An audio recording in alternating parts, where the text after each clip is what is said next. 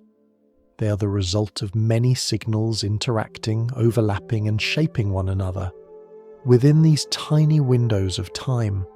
And it is precisely because of the delay that this interaction becomes possible.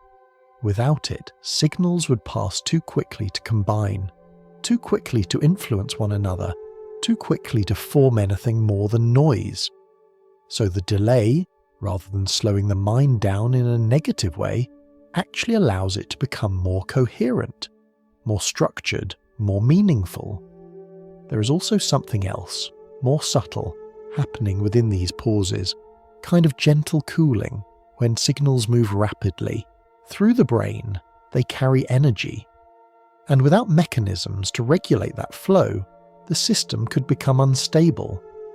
But these moments of delay, these brief pauses between steps, help to distribute that activity more evenly. They prevent the buildup of too much intensity in any one place. They allow the system to remain balanced, calm even in motion. And so, the brain does not strive to eliminate delay. It depends on it. Every thought you experience is shaped not only by how signals move, but by how they pause, by how they wait, by how they are allowed for just a moment to exist in a space where multiple possibilities can unfold. And perhaps this is why, when your mind feels overwhelmed, it is not always helpful to try to think faster, to push through, to force clarity through speed. Because clarity does not come from acceleration. It comes from spacing, from allowing those small gaps to widen just slightly, from giving your thoughts the room they need to settle into, something coherent. This is why moments of stillness feel so powerful, why a quiet breath, a pause in activity, or a gentle shift in attention can suddenly make things feel clearer. Because you are not changing the signals themselves. You're changing the space between them. You're allowing the natural rhythm of your mind to re-emerge, and in that rhythm, thought becomes less like a rush and more like a flow, a sequence of gentle steps, each one building on the last, each one shaped by the quiet space that surrounds it. So as we continue this journey, moving deeper into the patterns that guide your thinking, you can begin to carry this idea with you. That the pauses in your mind are not empty. They're not wasted time. They are where the structure of thought is quietly formed, where meaning gathers, where clarity begins, And as we look more closely at how these pauses connect across the entire brain, something even more interesting begins to appear, because these moments are not isolated. They are part of a larger pattern, a rhythm that extends across many cells, many pathways, and many layers of activity. A rhythm that, when it becomes steady and balanced, can bring the entire system into a state of calm. If you stay with that quiet image of signals pausing, drifting, and gently continuing, you may begin to notice that the story of a thought is not carried by neurons alone. For a long time, it was easy to imagine the brain as a vast network of wires, each neuron passing signals to the next, like a message travelling along an intricate circuit. But this picture, while helpful, is incomplete, because surrounding every one of those pathways is a quieter presence, a set of cells that do not send the same kind of signals, do not produce the same visible waves, and yet, without them, the entire system would slowly lose its balance.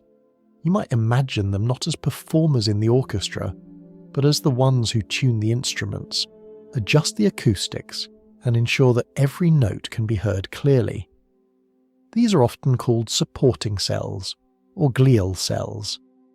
But rather than thinking of them as secondary or less important, it is more accurate to see them as caretakers of the environment in which thought takes place. They do not carry the message, they shape the space through which the message moves. One group among them, sometimes described as star-shaped because of their delicate branching form, spreads itself gently around the connections between neurons, not interfering, not interrupting, but quietly observing and subtly adjusting. These cells help regulate the chemical environment around each synapse. They ensure that when a signal is released, those soft clouds of messengers drifting across the gap, it does not linger too long or spread too far. If too many messengers remain, the signal could become distorted. If too few are present, the message might fade before it can be received. So these silent help us maintain a kind of balance, a steady clearing and replenishing, a quiet calibration of the system. They also play a role in something even more subtle. Over time, as certain pathways in your brain are used more often than others, the structure of those pathways begins to change. Connections can become stronger.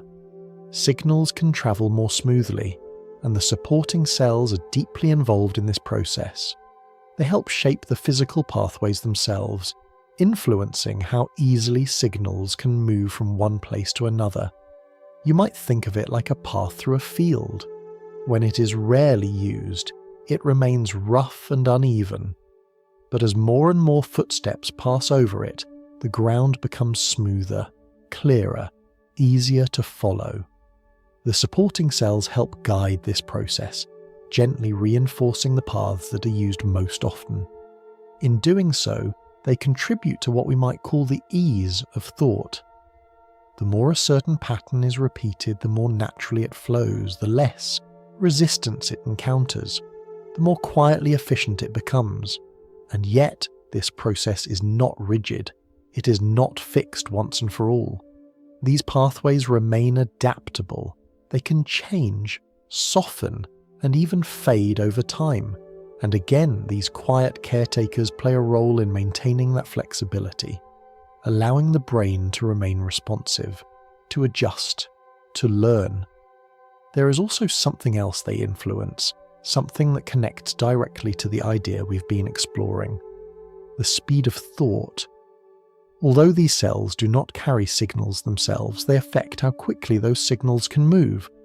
By helping to maintain the structure of the pathways, by supporting the smooth flow of activity, they indirectly shape the timing of the entire system, not by forcing it to move faster, but by reducing unnecessary friction, by keeping the environment clear and balanced, by ensuring that signals can travel without obstruction and without excess. It is a quiet form of guidance, a subtle shaping of movement, and perhaps As you reflect on this, you can begin to sense something deeper, that your thoughts are not created by isolated elements working alone. They emerge from a community, a network of interactions where each part plays its role, not always visibly, not always directly, but always meaningfully. Even the cells that do not speak in electrical pulses are part of the conversation. And this changes the way we think about the mind. It is no longer just a system of signals moving from point to point. It is an environment, a living space, where activity unfolds within a carefully maintained balance, where movement depends not only on force, but on conditions, on clarity, on support. And this perspective helps explain something that might otherwise feel mysterious. Why your thoughts can feel different from one moment to the next. Why sometimes they flow easily, smoothly, without effort, and at other times they feel slow, tangled, or difficult to follow. Because the speed of thought is not determined by a single factor. It is shaped by the entire environment in which those signals move, by how clear the pathways are, by how balanced the surrounding conditions remain, by how well the system, as a whole, is able to sustain its gentle rhythm. And as these silent helpers continue their quiet work, maintaining balance, guiding pathways, supporting flow, the signals themselves begin to form larger patterns, no longer isolated pulses travelling alone, but coordinated waves interacting across many regions at once, a kind of collective rhythm, one that extends beyond individual neurons into something broader, more unified. And it is within that larger rhythm that we begin to understand something even more important, that the mind is not defined by how fast it can move, but by how well it can move together. If you sit quietly with the journey we've been following, from the first gentle spark to the flowing signal to the soft pause between cells, you may begin to notice something subtle. At no point did anything move in a perfectly straight, uninterrupted line. There were always variations, moments of quick movement, followed by moments of slowing, paths that felt smooth and direct, and others that unfolded more gradually. And this is where we begin to uncover something important. There is no single speed at which your thoughts travel. There is no fixed number, no universal pace that defines how fast the mind moves. Instead, your thinking exists across many speeds, all at once, like a landscape filled with different kinds of motion, some swift and immediate, others slow and unfolding, and most of the time you're experiencing all of them together, woven into a single seamless awareness. You might notice this most clearly in moments of contrast. Imagine touching something unexpectedly hot. Before you even have time to think about it, your hand pulls away. The movement is almost instant. There's no hesitation, no reflection, just action. This kind of response travels along some of the fastest pathways in your body. The signal moves quickly, along well-prepared routes, designed for speed and efficiency. There is no need for interpretation, no need for careful consideration. The system is built to react. Now compare this to a different kind of moment. Perhaps you're sitting quietly, thinking about a decision, weighing possibilities, letting ideas form, shift, and settle. In this case, your thoughts do not arrive all at once. They take their time. One idea leads to another. Connections are explored. Memories are gently brought into the process. This is a slower kind of thinking. Not because the brain is struggling, but because it is doing something more complex. Here, speed is not the priority. Depth is. And so, different pathways are engaged. Signals move through many regions, interacting, combining, influencing one another. The process unfolds, step by step. And somewhere between these two extremes, the instant reflex and the slow reflection, there are countless other forms of thought, quick recognitions, subtle emotional responses, familiar patterns that arise without effort, all moving at their own pace, all contributing to the experience of thinking.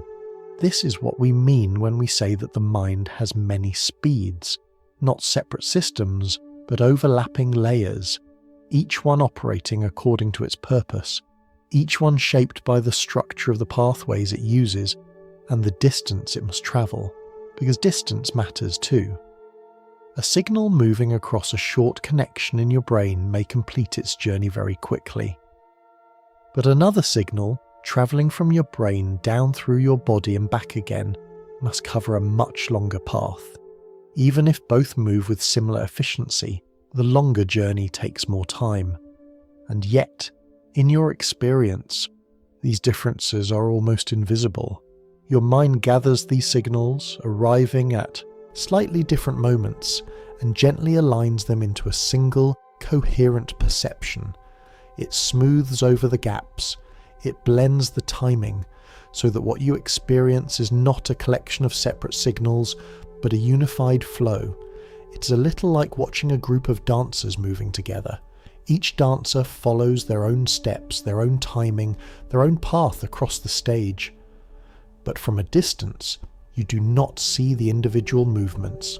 You see the pattern, the coordination, the harmony.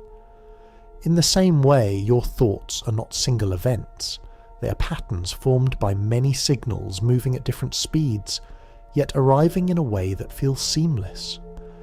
And beneath this harmony, there is something even more delicate, a kind of layered timing. Some signals arrive first, providing a quick initial impression. Others follow, adding detail, context, and depth. Your brain gently combines these layers, building your experience piece by piece, so smoothly that you never notice the construction. It simply feels like a single moment, a single thought. But in reality, it is a composition, a careful arrangement of signals, each one contributing at just the right time, and this layered timing is what allows your mind to balance speed with understanding. If everything arrived at once without order, the result would be confusion. If everything arrived too slowly, the result would be delay. But instead, the system finds a middle path, a quiet balance between quick impressions and deeper processing. And perhaps, as you reflect on this, you may begin to notice something comforting, that your mind is not meant to operate at maximum speed all the time. It is not designed to think as fast as possible in every situation. It is designed to adapt, to move quickly when needed, to slow down when depth is required, to shift its pace moment by moment, depending on what the situation calls for. And when we begin to understand this, something changes, because it becomes clear that feeling slow does not mean something is wrong. It may simply mean that your mind is moving through a more complex pathway, taking the time it needs to form something richer, something more complete. And feeling fast does not always mean clarity. It can sometimes mean that signals are moving rapidly, but without enough space to settle into meaning. So the goal is not to make the mind faster, but to allow it to move at the right speed, the speed that matches the moment, the speed that allows signals to align rather than collide. And as these many speeds continue to flow together, forming the quiet harmony of your thinking, we begin to notice something even more subtle, that beneath the variation in speed, there is a deeper pattern, a rhythm, not just movement, but timing, not just signals, but waves, a kind of gentle pulse that extends across many cells at once, guiding the flow of activity in a way that feels less like motion and more like music, / greater than, as you begin to notice that your thoughts do not move at a single speed, but instead unfold across many layers of timing. Something else begins to emerge, a deeper pattern, not just how fast signals travel, but how they move together. Because within your brain, activity is not random. It is not a scattered collection of signals firing without order. Instead, there is a kind of quiet coordination, a gentle alignment, a rhythm that spreads across many regions at once, guiding how signals rise and fall over time. If you could listen closely, not with your ears but with some inner sense of perception, you might notice that your mind is never completely still. Even in moments of rest, there are soft pulses of activity, subtle waves moving through networks of cells, not loud, not chaotic, but steady, measured, almost like breathing. These patterns are sometimes described as different kinds of waves. Not waves in the sense of water, but waves of activity, moments where many cells become more active together, followed by moments where they quiet down. You might imagine it like a field of grass moving in the wind. Each blade shifts slightly on its own, but when the wind passes through, they begin to move together, forming a larger unified motion. In the same way, your neurons, those countless tiny cells we have been following, do not always act independently. At times they synchronize. They rise together, pause together, and settle again. And when this happens, the activity of the brain becomes more than just individual signals. It becomes a pattern, a rhythm. This is where the experience of thought begins to feel less like a series of isolated events, and more like a continuous flow. Because when signals are aligned in time, they support one another. They reinforce one another. Instead of competing for attention, they begin to move as part of the same unfolding process. You can think of it like music. A single note, played on its own, carries a certain quality. But when many notes are arranged with care, when they follow a shared timing, a shared rhythm, they form something richer, a melody, a harmony. And just like music, the mind can move through different kinds of rhythms. Sometimes the activity is fast, sharp, and fragmented. Small bursts of signals rising quickly, then fading just as quickly. This kind of pattern often appears when the mind is alert, or perhaps a little tense, when thoughts jump from one idea to another, when attention feels scattered. Other times the rhythm slows. The waves become broader, more fluid. Signals rise more gradually, linger for a moment, and then gently fade.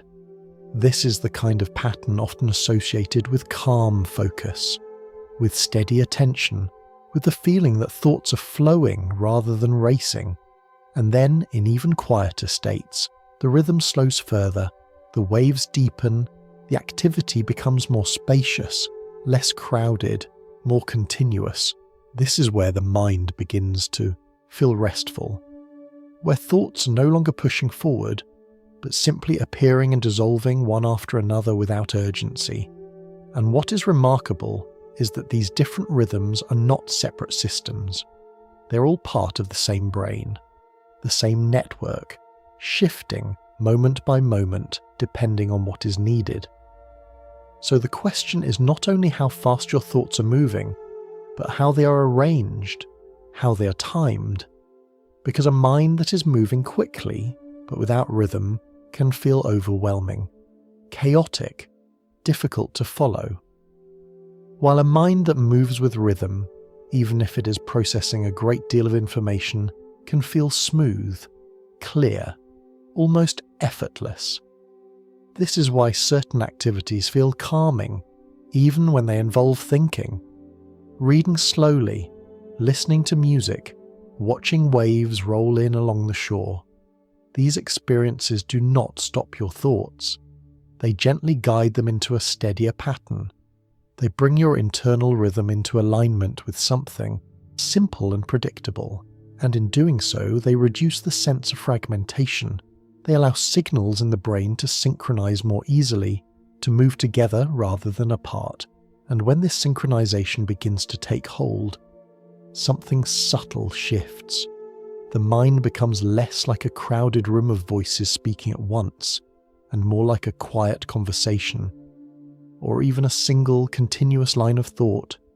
There is less interruption, less urgency, more space between one idea and the next, and within that space, a sense of calm begins to grow. It is not that the brain has stopped working, far from it. The activity is still there, the signals are still moving. But they are doing so in a way that feels organized, coherent, like a piece of music that has found its tempo. And perhaps as you listen to this, you can begin to notice your own rhythm, not trying to change it, not forcing it to slow down, but simply observing the pace of your thoughts, the way they rise and fall, the spaces between them. And in that observation, something often happens naturally, without effort. The rhythm begins to soften, to lengthen, to become more even. And as that happens, the experience of time itself begins to shift. Moments feel less compressed, less rushed, more open, more spacious, as though there is more room inside each second. And this leads us gently towards something even more intriguing. Because when the rhythm of the mind changes, your perception of time begins to change with it. What once felt fast may begin to feel slow. What once felt overwhelming may begin to feel manageable. And what once felt like a constant stream of thoughts may begin to settle into something quieter, something more continuous, almost as if time itself was stretching or softening in response to the way your mind is moving. As the rhythm of the mind begins to settle into something softer, something more even, you may start to notice a change that is not immediately obvious, not in the signals themselves, not in the structure of the brain, but in something far more personal, your sense of time. Because time, as you experience it, is not only measured by clocks, it is shaped by the way your mind moves, by the rhythm of your thoughts, by how signals rise, interact, and gently fade. There are moments when time seems to rush forward. Minutes pass quickly, almost unnoticed. You look up, and something that felt brief has already slipped away. And then there are moments when time seems to stretch, when a single second feels longer, when everything slows down and you become aware of each small detail as it unfolds. These differences are not caused by time itself changing. The movement of the world continues at its steady pace, but your experience of that movement shifts. And this shift is deeply connected to the patterns we've been exploring. When the mind is filled with rapid, fragmented activity, signals rising quickly, overlapping, competing for attention, the experience of time can feel compressed. There is so much happening in such a short span that the mind does not linger on any single moment. Everything moves quickly, and so time feels short, almost as if it is slipping through your fingers. This is often what happens during stress, when thoughts come in quick bursts, when attention jumps from one concern to another, when the rhythm becomes uneven. In these moments, the mind is not necessarily processing more clearly, it is simply processing more rapidly, without the spacing needed for those signals to settle. And so, time feels fast, not because it is, but because there is no pause, no space to notice. But in other moments, something different happens. The rhythm slows, signals rise more gradually. They remain present for a little longer, before gently fading. There is less overlap, less competition, more continuity. And in these moments, time begins to feel different. It feels expanded, as though each moment has more depth, more room. You may have experienced this during a moment of deep focus, when you are fully engaged in something, not rushing, not distracted, simply present. In these states, the mind processes information efficiently but not chaotically. Signals align, they move together, and because of this alignment, the experience becomes smoother, more continuous. And interestingly, even though the brain may be working quite actively in these moments, time often feels slower, more spacious, more open. This is sometimes described as a kind of flow, a state where the mind is not pushing forward, but moving naturally, in harmony with what it is doing. There is no sense of urgency, no fragmentation, just a steady unfolding. And in that unfolding, time seems to stretch, not because it has changed, but because your mind is finally able to fully experience each part of it. There is also another kind of experience, one that is quieter still. Moments, when the mind begins to settle deeply, when thoughts become fewer, more distant, or gentle. In these states, time can feel almost suspended, not rushing, not stretching, but simply present, unmeasured. This often happens just before sleep, when the rhythm of the brain slows, when signals become less frequent, less intense, when the space between thoughts grows wider, and in that space the sense of time becomes less important. It fades into the background. You're no longer tracking it, no longer measuring it. You're simply within it. And this reveals something important, that your experience of time is not fixed. It is shaped, moment by moment, by the patterns of activity within your mind, by the speed of signals, but also by their spacing, their rhythm, their alignment. And perhaps, as you reflect on this, you may begin to notice that trying to control time directly is not something we can do. We cannot slow the clock. We cannot stretch a second, but we can influence the way time feels by gently guiding the rhythm of our thoughts, by allowing signals to settle, by creating space. This is why simple practices, like slowing your breath or focusing on a steady repeating pattern, can change your experience so quickly, because they do not act on time itself, they act on the rhythm of the mind, and when that rhythm becomes steady, time follows. It softens, it opens, it becomes less urgent and more livable. So as you continue to rest with this idea, you might begin to sense that time is not something happening outside of you alone. It is also something shaped within you, a quiet reflection of how your mind is moving. And as that movement becomes calmer, more even, more spacious, time itself begins to feel different, less like something chasing you forward, and more like something you are gently floating within. And from here, from this softened sense of time, we begin to approach something even more subtle.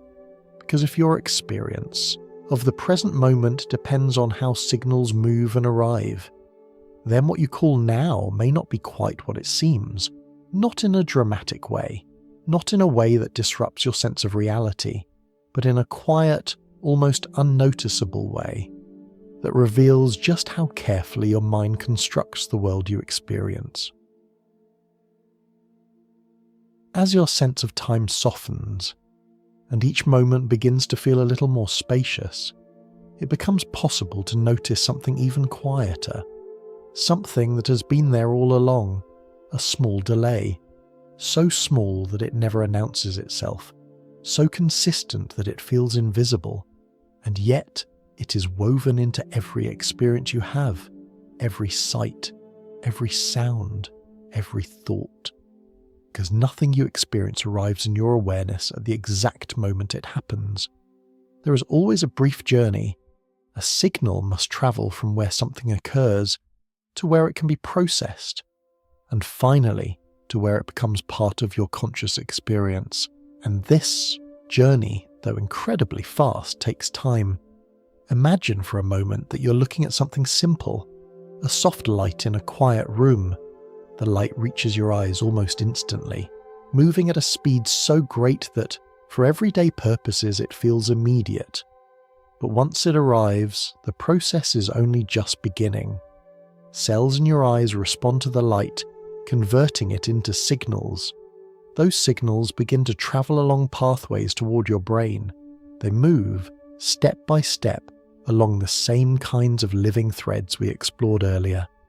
At each point, there are tiny shifts, small movements, gentle pauses, and eventually, these signals reach regions of the brain that begin to interpret them, to organize them, to turn them into something meaningful.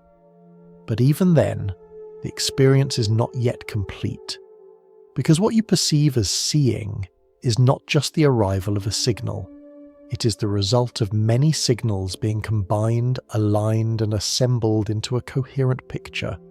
Edges, shapes, movement, brightness, all processed in slightly different ways in slightly different places and at slightly different times, and then quietly, seamlessly, brought together, so that what you experience is not a collection of parts, but a single image, a moment, a now. But that now is not as immediate as it feels. It is built, constructed from signals that have taken a small amount of time to arrive, not long enough to notice, but long enough to matter. You might think of it like watching a broadcast that is delayed by a fraction of a second, so small that you never question it, so consistent that it feels live, but technically, it is not happening at exactly the same moment you're experiencing it, and the same is true of your perception. What you call the present moment is actually a carefully assembled reflection of the very recent past.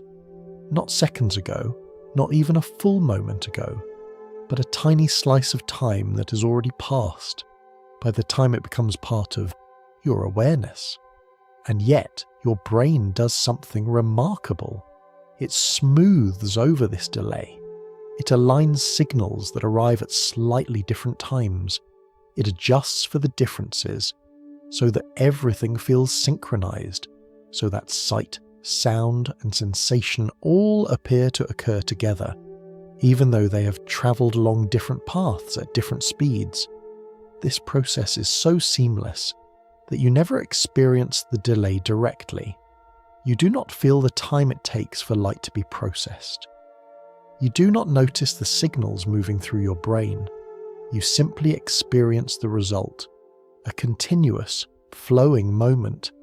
And this continuity is not accidental. It is carefully maintained. Because without it, your experience would feel fragmented, disconnected, out of sync. So the brain gently holds onto incoming signals for just long enough to bring them into alignment.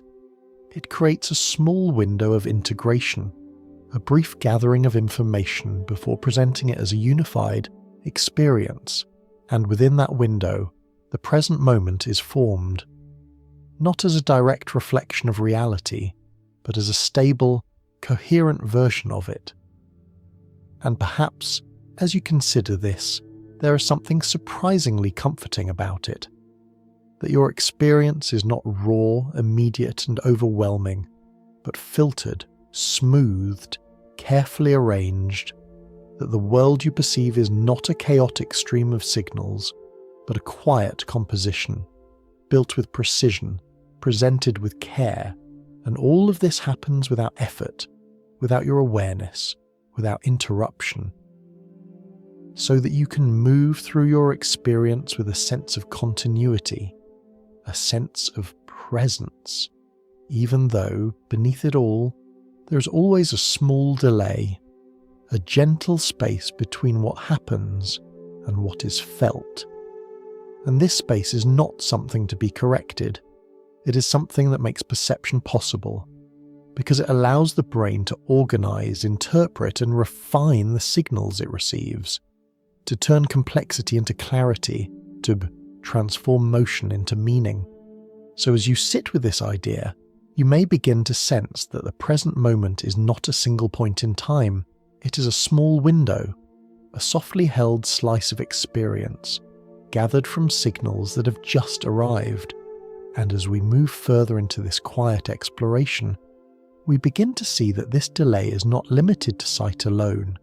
It is present in everything you experience, in sound, in touch, in thought itself, each one arriving just slightly behind the world that created it, and yet coming together in a way that feels perfectly in step, almost as if there were no delay at all. If you rest gently with that idea, that what you experience as the present is assembled from signals that have just arrived, something subtle begins to unfold, not as a disruption, not as a contradiction, but as a quiet refinement of how you understand your own awareness. Because this slight delay is not something that happens only once in a single pathway. It is happening everywhere, all the time.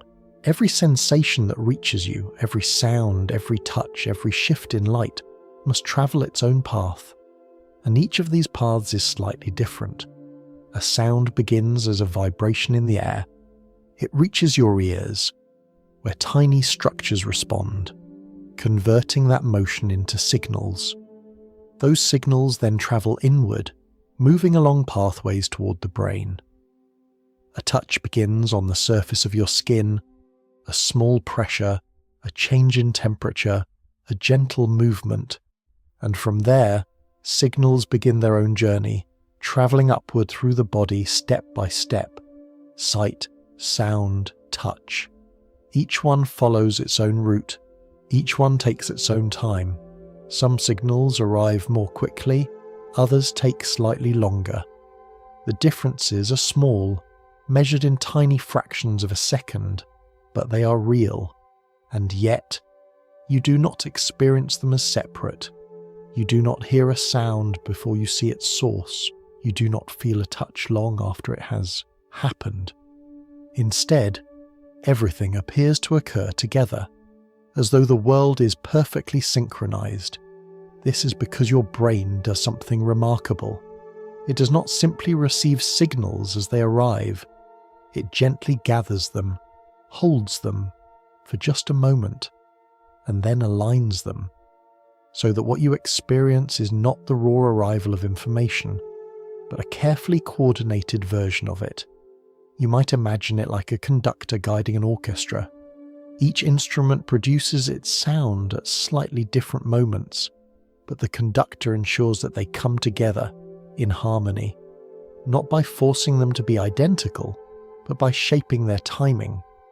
In the same way, your brain adjusts the timing of incoming signals, not by speeding them up or slowing them down in a dramatic way, but by subtly aligning them within a small window, so that everything feels coherent, unified, seamless, and this is what allows you to experience the world as a continuous flow, even though beneath the surface it is made of many separate streams of information, each arriving just a little out of sync.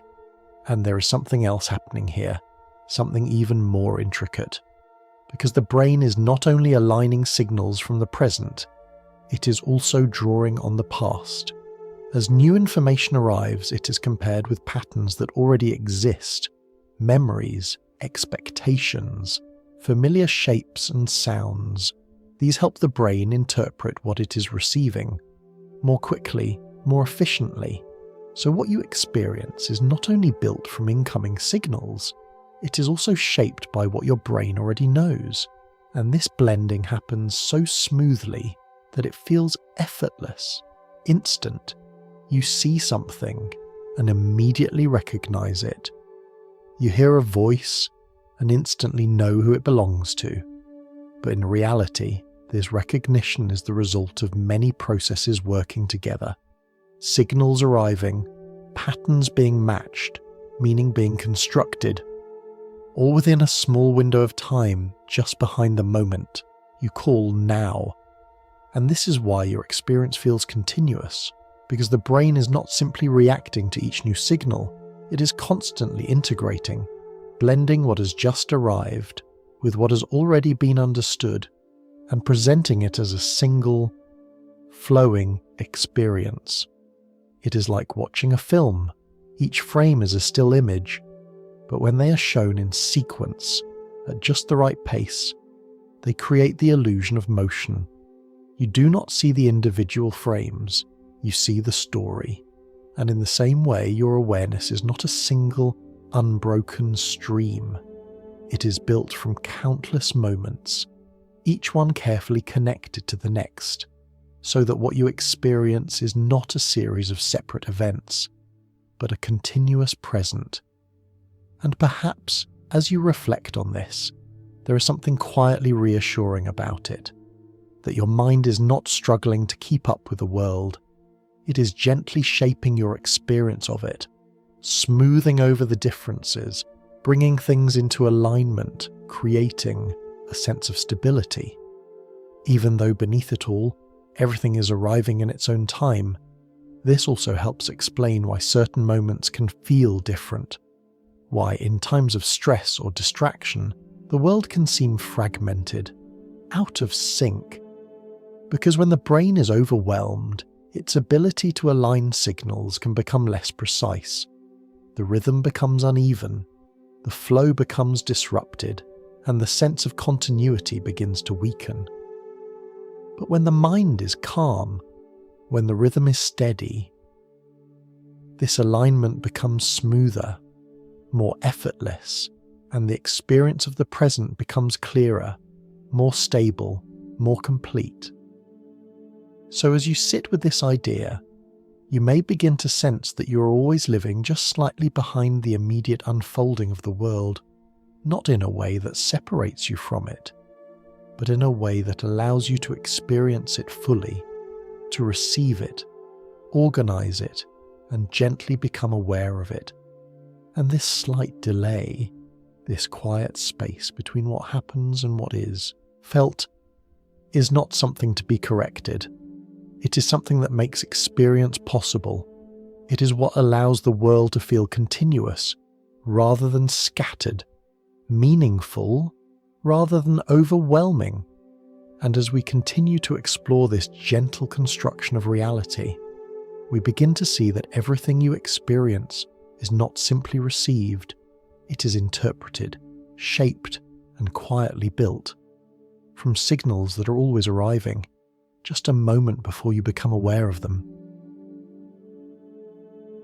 If you gently follow this thread a little further, something even more delicate begins to reveal itself, because not only are you living just slightly behind the present, your brain is also quietly predicting it, not in a dramatic, futuristic sense, not like seeing tomorrow before it happens, but in a softer, more subtle way, a constant, quiet anticipation of what is about to occur, just fractions of a second ahead.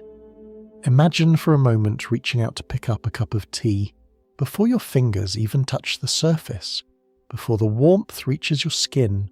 Your brain has already formed an expectation. It anticipates the weight of the cup, the texture of the ceramic, the gentle warmth spreading into your fingertips, and when the real sensation arrives, it is compared against that expectation. If they match, everything feels smooth, natural, effortless. But if something is slightly different, perhaps the cup is lighter than expected, or warmer, you notice it immediately. This is because your brain is not passively waiting for the world. It is actively preparing for it, moment by moment, and this predictive process is essential. Because without it, the world would feel delayed, fragmented, disjointed. Signals would arrive, but without context, without expectation, without meaning. You would constantly be reacting rather than experiencing. And so, the brain fills in the gaps, gently, quietly, almost invisibly. It uses past experience to form a model of what is about to happen, and then, when sensory information arrives, it adjusts that model, refines it, aligns it, so that your experience feels immediate, even though, in reality, it is built from a blend of prediction and incoming signals. You might think of it like walking through a familiar room in the dark. You don't need to see every detail to move with confidence, because your mind already knows the layout. It anticipates where things are and adjusts only when something unexpected appears.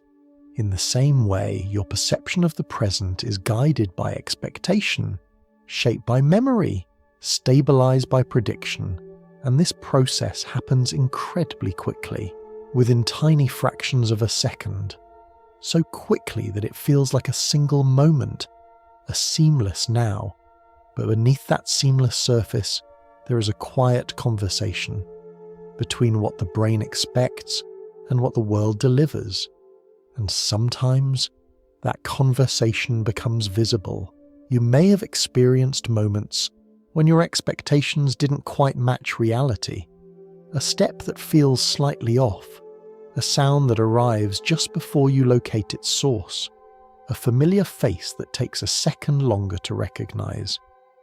In those moments, the illusion of immediacy softens, and you glimpse the process beneath, the gentle construction of experience. There is a famous idea in neuroscience often described as predictive processing, the notion that the brain is constantly generating predictions about the world and updating them based on incoming information. Rather than building perception from scratch each time, it begins with a guess and refines it again and again. This makes perception faster, more efficient, more stable, because instead of waiting for every detail, the brain is already prepared, already leaning slightly into the future, and this also helps explain something quietly fascinating. Why time sometimes feels different. Because your sense of time is not measured by a clock inside your mind. It is shaped by how your brain processes information.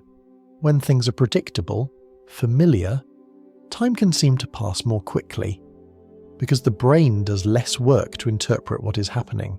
But when something is new, unexpected, the brain must process more information, update more predictions, and in doing so, time can feel slower, more detailed, more vivid. You may notice this when you visit a new place or learn something unfamiliar. Moments feel richer, more expanded, because your brain is working harder to understand them, whereas in routine moments, when everything aligns with expectation, time can seem to slip by quietly, almost unnoticed. And so, the present is not just something you receive, it is something you actively create, a blend of memory, prediction, and incoming signals, all woven together into a single continuous experience. This idea may feel a little abstract at first, but there is something deeply human about it, because it means that your experience of the world is not rigid, not fixed, but flexible, adaptive, shaped by both the past and the immediate moment. And perhaps, as you rest with this idea, you may begin to sense something quietly comforting, that your mind is not trying to keep up with the world, it is gently meeting it halfway, anticipating, adjusting, aligning, so that everything feels smooth, coherent, present. And as we continue this quiet exploration, we begin to approach a deeper question. If your experience of the present is shaped by prediction, by memory, by interpretation, then what does it really mean to say that you are experiencing reality? Or is it something slightly more subtle, a carefully constructed version of it, built moment by moment, just behind the edge of now? There is something quietly reassuring about light. It arrives without asking, it travels without tiring, and somehow, across distances so vast they almost feel imaginary, it still finds its way to you. As you lie there now, perhaps with your eyes half closed, consider this gentle thought. Every beam of light that reaches you tonight has been on a journey. Some began just moments ago, from a lamp, a screen, or a distant streetlight. But others have travelled for years, centuries, even millions of years before arriving softly at your eyes. Light, in its simplest form, is a kind of messenger, not a loud one, not urgent, just steady and patient. At its heart, Light is made of tiny packets of energy called photons. They have no mass, no rest, and no need to slow down.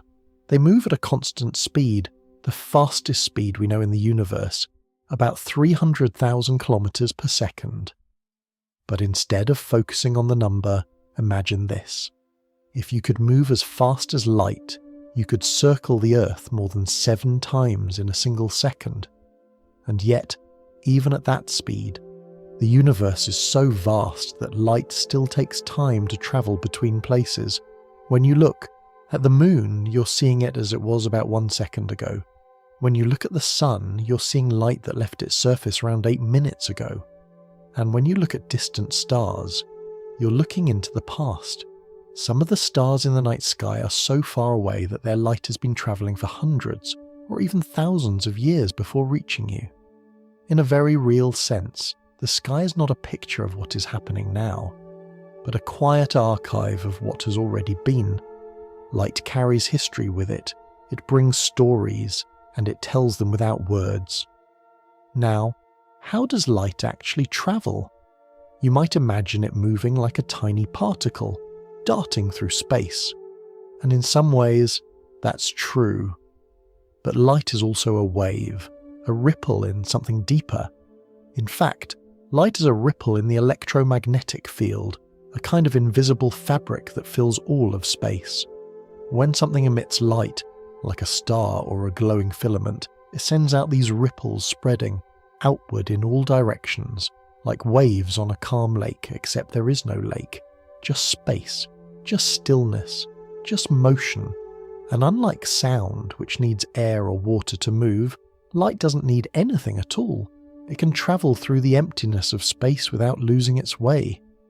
That's why the night sky can reach you, even across unimaginable distances. Now, not all light is the same. The light you can see, the soft glow of a lamp, the colours of a sunset, is only a tiny portion of a much larger spectrum. Beyond it are other forms of light, invisible to your eyes but very real.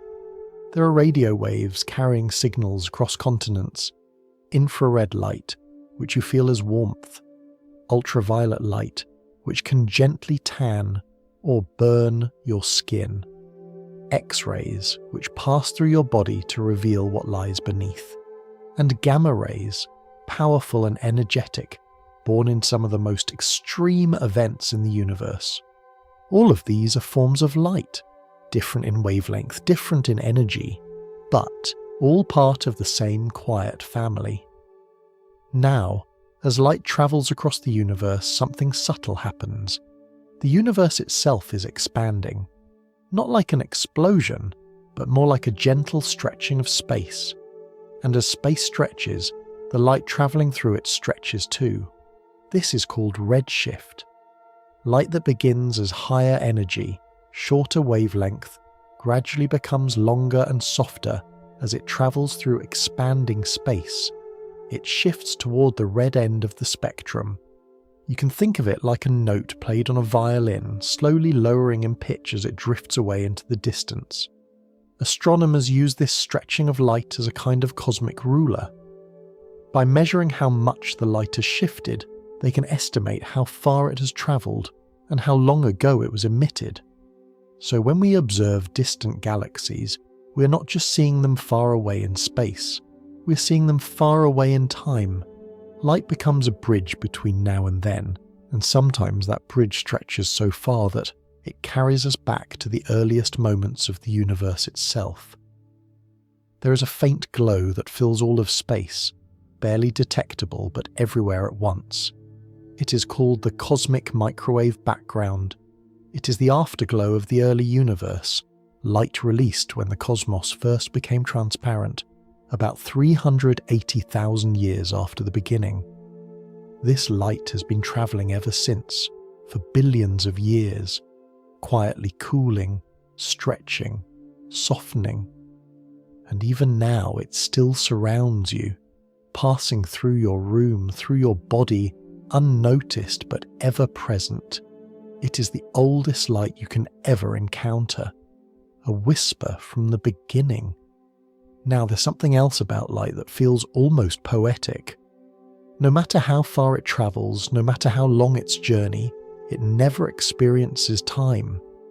From the perspective of a photon, if such a perspective could exist, the moment it's emitted and the moment it is absorbed are the same. Instant, no waiting, no distance, just arrival. And yet for you, that same journey may have taken millions or billions of years. It's a quiet reminder that time is not the same for everything, that the universe moves in different rhythms, layered gently on top of one another. And you are here, in one of those layers, receiving light that has crossed the vastness of space just to reach this moment. So tonight, as you rest, imagine the soft streams of light moving through the universe, some just beginning their journey, some already halfway across galaxies, some arriving quietly, touching your eyes, your skin, your world. You don't need to follow them. You don't need to understand every detail. Just know that they are there, traveling, connecting, illuminating. And even in the stillness of the night, the universe is not dark. It is filled with light gently on its way. If you rest for a moment with that image of light, traveling patiently across the universe, carrying quiet stories from distant places, something gentle begins to take shape, a sense of scale, not overwhelming, not vast in a way that feels distant, but softly expansive. Because what you have just imagined, light crossing space for years, centuries, even longer, is happening at the same time as something much smaller, much closer, inside you. Within your own mind, signals are moving too. Not across galaxies, but across spaces so small they are almost impossible to picture. From one tiny cell to another, across distances measured in millionths of a millimeter. And yet, both of these movements, light across the universe and signals within your brain, share something quietly profound. They both depend on timing, on structure, on the gentle unfolding of patterns over time. The universe is not just a collection of stars scattered randomly through space. It has shape. Galaxies gather into clusters. Clusters form larger webs.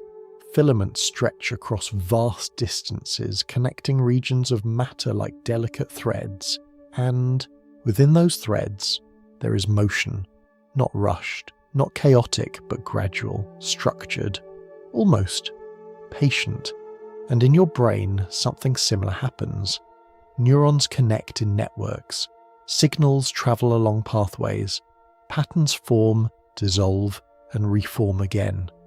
Not in the same physical way as galaxies, of course, but with a kind of quiet similarity. Both systems rely on relationships, on connections, on the way one part influences another over time, and perhaps most importantly, both systems depend on a balance between order and change. If everything in the universe were perfectly ordered, nothing would happen. There would be no movement, no formation, no evolution. And if everything were completely disordered, scattered without structure, nothing could hold together. No stars, no galaxies, no patterns at all.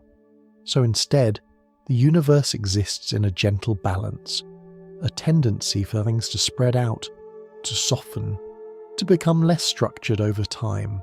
And yet, at the same time, there are processes that gather things together, that create pockets of order, stars forming from clouds of gas, galaxies shaping themselves through gravity, structure emerging within a broader tendency toward dispersal, and your brain follows a similar rhythm. Signals are constantly arriving. Some fade, some combine, some form stable patterns, memories, habits, thoughts that return again and again. There is a natural tendency for activity to spread, to drift, to dissolve, and yet through repetition and connection, certain pathways become more defined, more stable, more easily followed.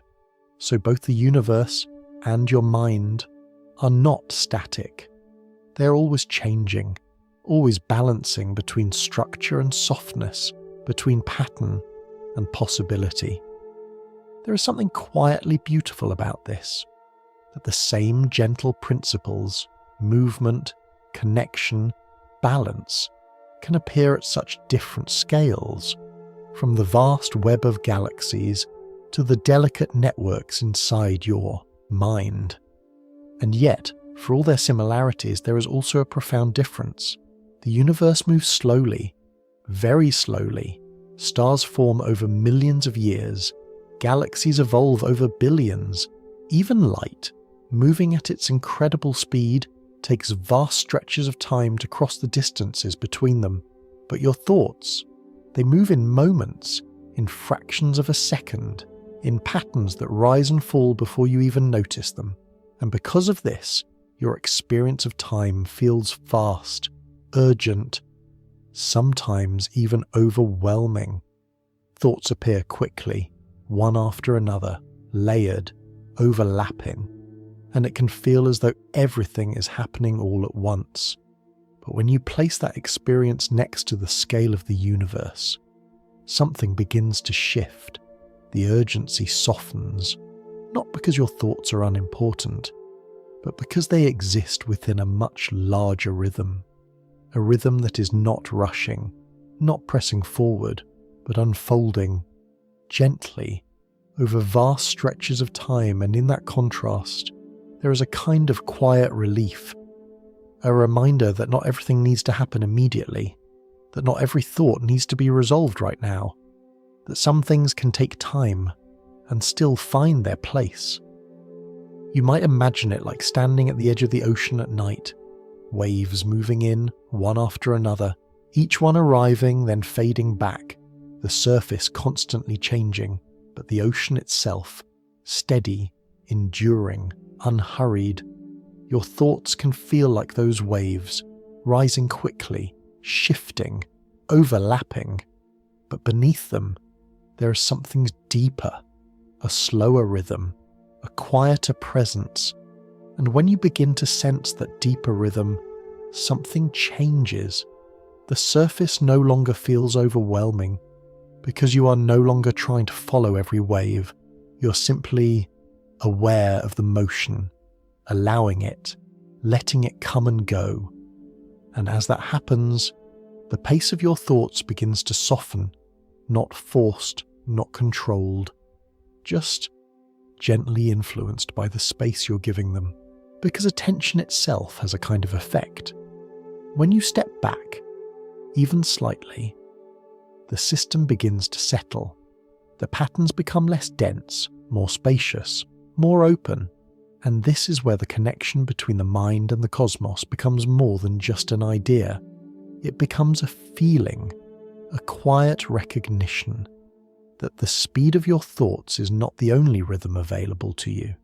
There is also a slower rhythm, a broader one that does not rush, one that does not demand, one that simply unfolds. And as you begin to rest in that awareness, we move gently towards something even softer. Because if the scale of the universe can shift the way your thoughts feel, then perhaps you don't need to keep moving at the same pace at all. Perhaps it is possible to slow down. As you rest with that quiet contrast between the vast, unhurried movement of the universe and the quick, flickering pace of your thoughts, something begins to soften. Not because anything has changed outside of you, but because the way you are holding it has shifted. There is a natural tendency in daily life for the mind to move quickly. Thoughts arise one after another. Questions, plans, memories, small concerns, each one appearing with a sense of urgency, as if it needs to be resolved immediately, as if there is no space between one moment and the next. And over time, this creates a feeling, a subtle pressure, a sense that everything is happening too fast, or that you're somehow falling behind. But when you gently place that experience beside the scale of the universe, something begins to loosen, because the universe does not rush, stars are not in a hurry to form, galaxies do not strain to complete themselves. Even the light we spoke of earlier, travelling at an incredible speed, still takes years, centuries, sometimes millions of years to arrive. Everything unfolds in its own time, not delayed, not inefficient, just unhurried. And within that vast rhythm, your thoughts, so quick, so immediate, begin to feel different. Not insignificant, but lighter, less fixed, less urgent. You might imagine holding a small object in your hand. When you look at it closely, it fills your entire field of view. It feels important, central, immediate. But when you step back, even just a little, its place changes. It becomes part of a larger scene, still present, still real, but no longer overwhelming. In the same way, when your thoughts are the only thing in your awareness, they can feel large, intense, demanding. But when you place them within a wider context, when you allow yourself to sense something larger, their intensity begins to soften, not because they disappear, but because they are no longer everything. This shift does not require effort. You don't need to push thoughts away. You don't need to force yourself to be calm. You simply allow the scale to change. Allow your attention to widen just a little, to include not only the thoughts themselves, but the space around them, the quiet background in which they appear. And as that happens, something gentle begins to unfold. The pace slows, not dramatically, not all at once, but gradually. Thoughts that once felt tightly packed begin to spread out. There's a little more space between them, a little more time to notice before the next one arrives. And in that space, there is a kind of relief, because urgency depends on closeness, on the feeling that everything is happening right now, all at once. But when the distance increases, even slightly, that urgency softens. You begin to sense that not everything needs your attention immediately, that some thoughts can wait, that some questions do not need answers right now. And this is where something deeper becomes possible, because as the pace slows, your attention begins to shift from the content of thoughts to the rhythm beneath them. You begin to notice not just what you're thinking, but how your mind is moving, the rise and fall, the gentle appearance and disappearance. And in that observation, the movement becomes smoother, more even, less reactive, more like a quiet current than a rushing stream. You might notice this in your body as well, a softening of the breath, a slight heaviness in the muscles, a sense of settling, as if something inside you is gently lowering its pace. There is no need to control it, no need to guide it. It happens naturally as your attention widens, as the scale shifts, because your mind, like the universe, responds to space. When there is more room, things can unfold more gently. And this is not about thinking less. It is about allowing thoughts to move differently, to come and go, without urgency, without pressure, like clouds drifting across a wide sky, each one appearing, changing, and then fading, without needing to hold on to it, without needing to follow it. And as this continues, something even quieter begins to emerge, a sense that you're not inside the rush of thoughts, but slightly outside of it, observing, resting, letting the movement happen without being carried by it. And in that place, time begins to feel different again, not stretched, not compressed, but simply present. There is no need to measure it, no need to keep track, because nothing is pushing forward, nothing is pulling you along. There's just this moment, gently unfolding. And within that unfolding, a deeper stillness begins to appear. Not the absence of thought, but the absence of urgency. A quiet space where the mind is no longer trying to move faster than it needs to. And from here, from this softened pace, we begin to move towards something even more restful, because once the mind no longer feels the need to rush, it becomes possible for it to slow down even further, to release even more, to move not just into calm, but into quiet. As the sense of scale gently settles and the urgency of your thoughts begins to loosen, something else becomes easier to notice: your breathing. It has been there all along, of course, quiet, steady, uninterrupted. But now, as the pace of the mind softens, the rhythm of the breath begins to feel more present, more connected to everything else. You don't need to change it. You don't need to control it. Just noticing is enough. The way the air moves in, cool and light. The way it moves out, warm and soft. Each breath forming a natural cycle, a gentle rise and a quiet fall. And as you rest with that rhythm, something subtle begins to happen inside your body. Signals that were once moving quickly, carrying urgency, alertness, tension, begin to slow, not abruptly, not all at once, but gradually, like a system that no longer needs to run at full speed. Deep within your brain, there are regions that help monitor the world for potential danger.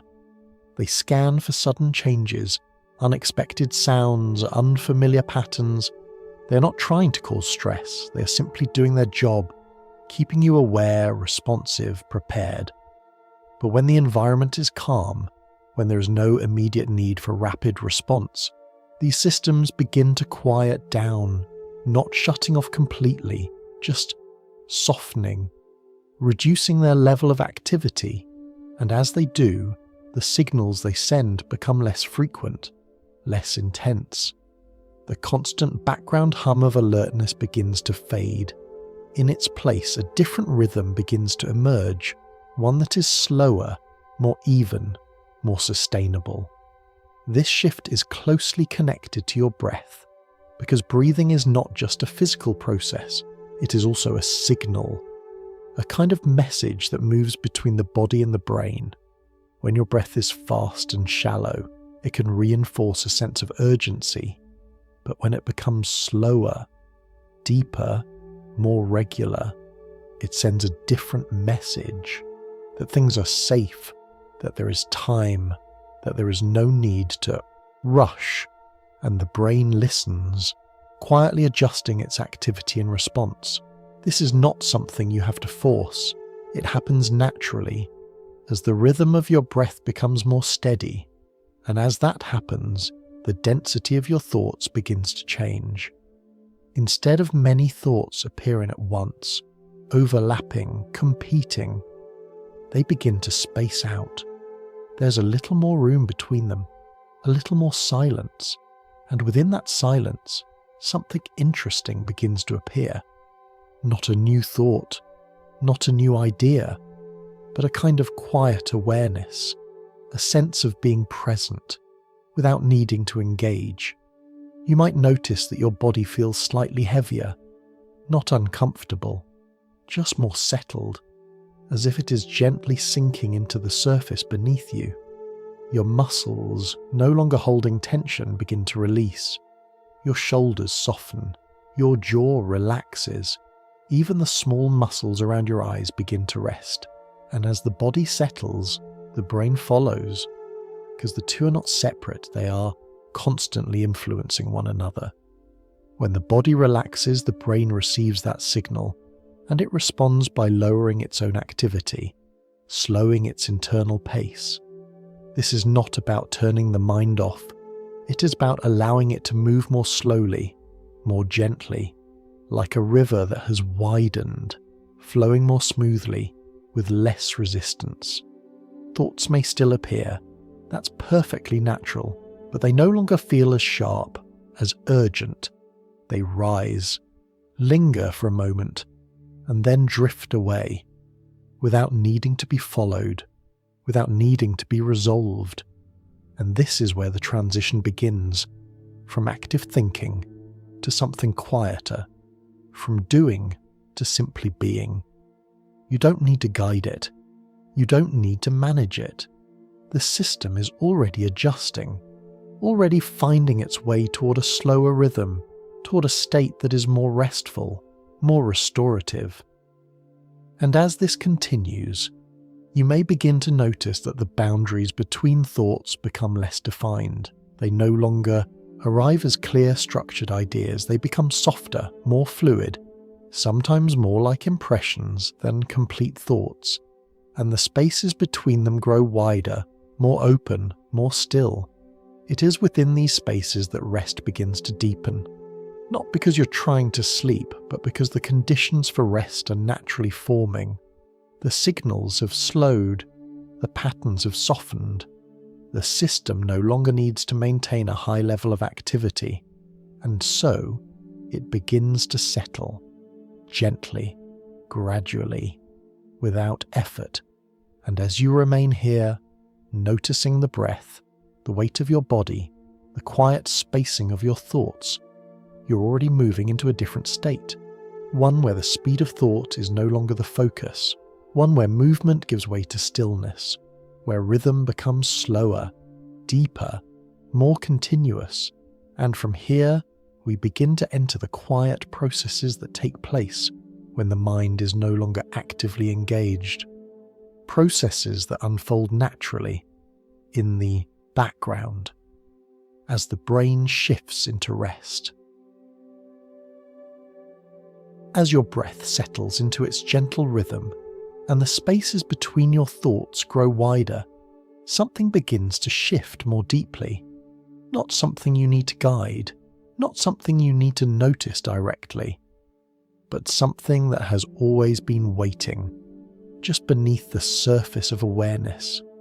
Because as the mind becomes quieter, the brain does not simply turn off, it changes what it is doing.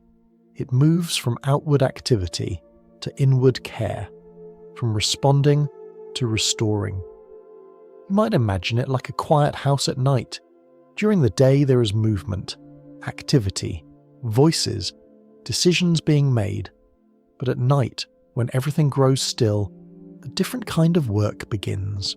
Lights dim, rooms empty, and somewhere behind the scenes, quiet maintenance unfolds.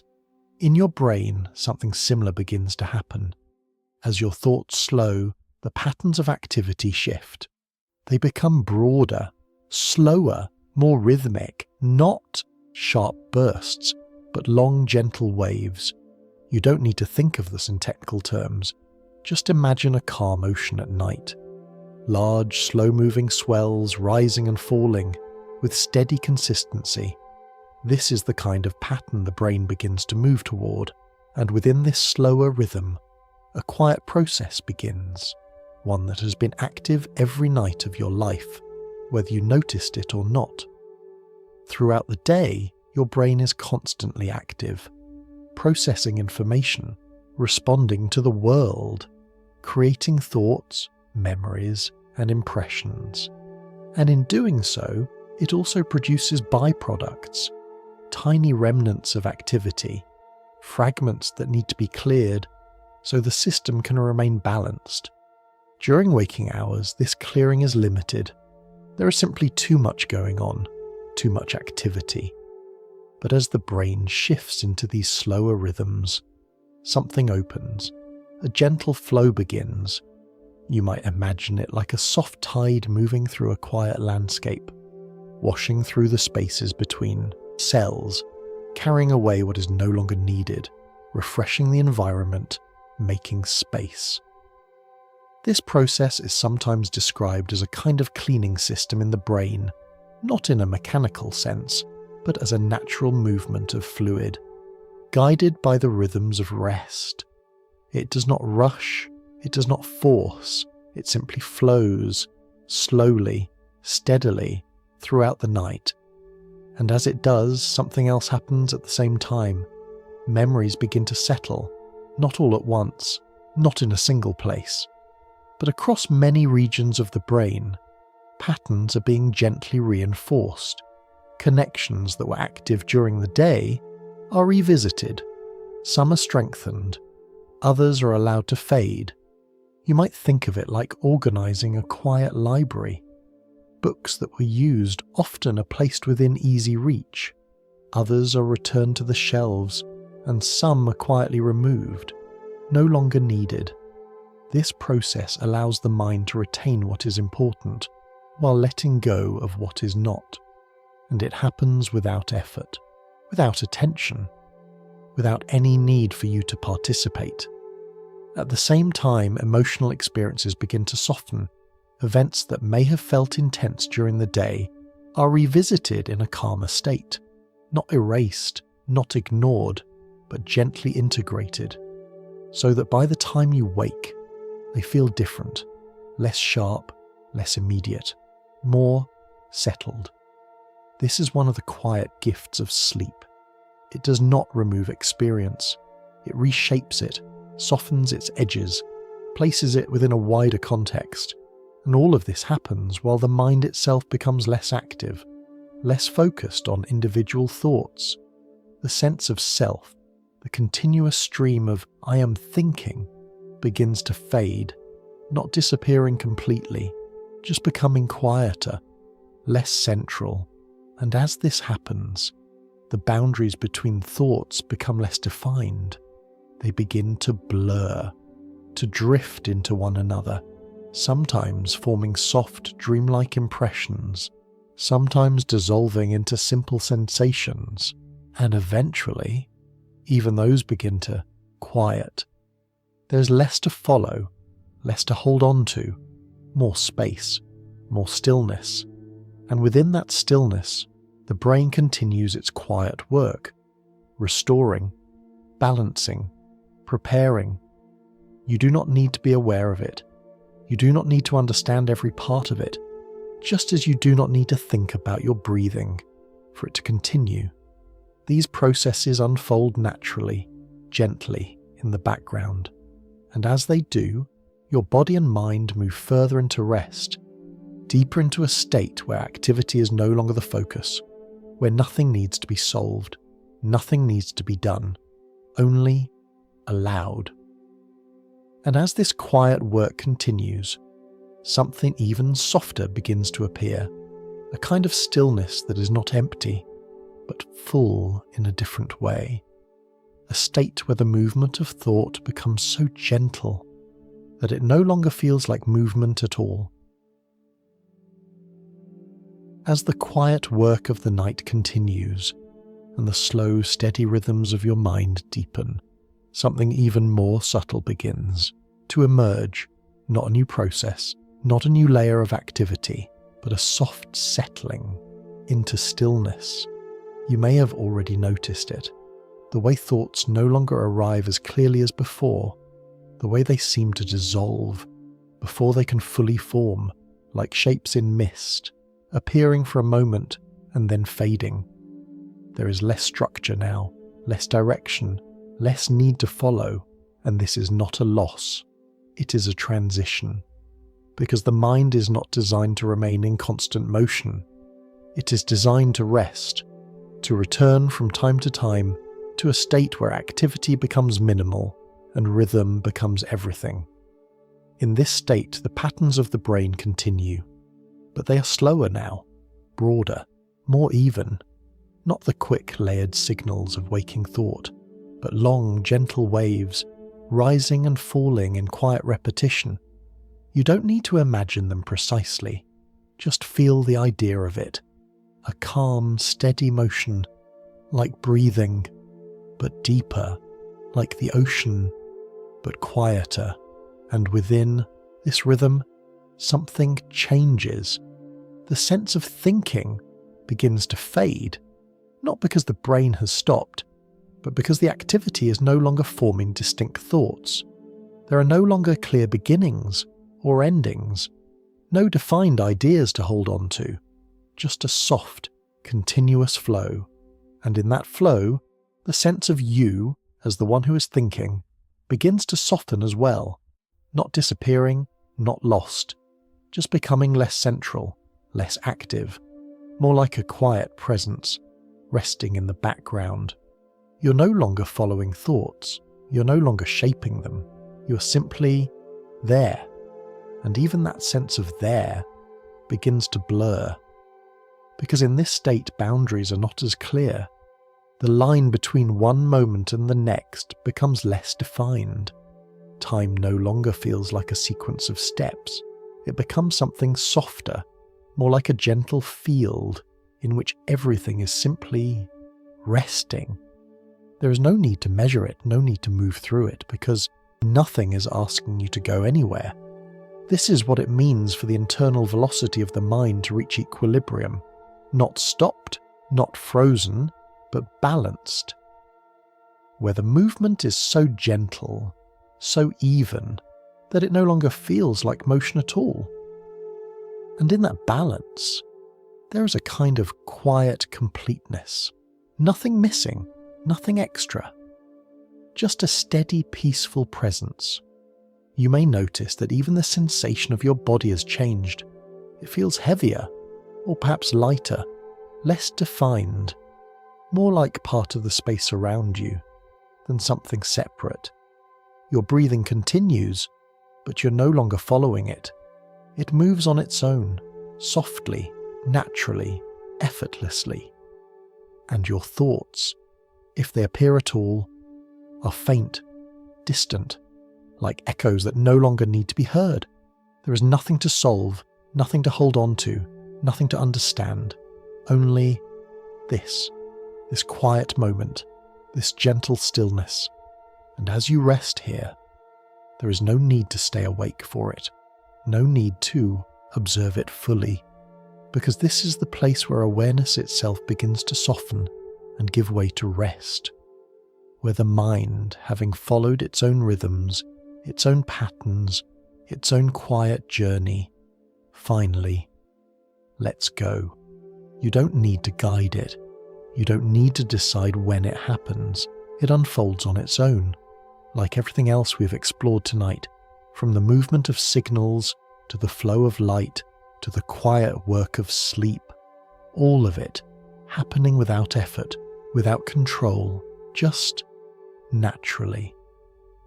And so, as your mind continues to settle, as the last gentle traces of thought fade into the background, you can simply allow yourself to rest, to drift, to let the rhythm carry you. And if your awareness lingers for a moment longer, that's perfectly fine. There is no rush, no expectation, only this quiet unfolding, and soon, even that will soften. And so, we've reached the end of tonight's exploration. Whether your eyes are still open, or you're already floating somewhere between waking and dreaming, thank you for being part of this little journey. If you'd like to join me again for more gentle wanderings, you're always welcome to subscribe, or share this with someone who could use a peaceful pause. Time has a way of slipping through our fingers, but here, in this quiet moment, it's just you and the soft hush of rest. Sleep peacefully, wherever and whenever you may be.